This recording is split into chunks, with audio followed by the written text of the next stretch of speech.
تھوڑی بہت چھوٹی موٹی بات پر رشتے ٹوٹنے لگ جاتے ہیں، وہ طلاق کا مطالبہ کرتے ہیں، لیکن بچے والوں کی طرف سے وہ کہتے ہیں کہ ہم تو اس کو بسائیں گے، ہمیں یہ رشتہ چاہیے، ہم اس کو طلاق نہیں دیتے، تو وہ کیا کرتے ہیں، عدالت سے تنسیخ لے لیتے ہیں۔ یاد رکھنا،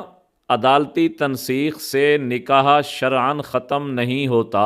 بالکل نہیں ہوتا، چاہے رخصتی سے پہلے تنسیخ لو، چاہے رخصتی کے بعد تنسیخ لو، تنسیخ سے نکاح نہیں ٹوٹے گا، نکاح اس کا برقرار رہے گا۔ اگر تنسیخ کے بعد آپ نے کسی اور جگہ نکاح کر لیا، اس بچی کا رشتہ اور جگہ کر دیا اور وہ نکاح ہو گیا، تو وہ نکاح نہیں ہوگا، نکاح پہلے کا برقرار رہے گا۔ شریعت نے خاوند کو اجازت دی ہے، وہ طلاق دے سکتا ہے، اس کی طلاق کے بغیر ان کا نکاح نہیں ٹوٹے گا، چاہے لاکھ ڈگریاں کیوں نہ لے جائے۔ ہاں، ایک شرط ہے، ایک شک ہے، وہ یہ ہے کہ خاوند متعنت، متعصب، متشدد ہے، تشدد کرتا ہے، خرچہ نہیں دیتا، بساتا نہیں ہے، طلاق نہیں دیتا، پھر بھی اگر پنچایت بنے، پنچایت اس کو سمجھائے، پھر بھی نہ سمجھے، متعنت اور متشدد ہی رہے، نہ بسائے نہ طلاق دے، صرف ایک صورت میں عدالتی تنسیخ معتبر ہوگی، اور کسی صورت میں عدالتی تنسیخ معتبر نہیں ہوگی شرعاً۔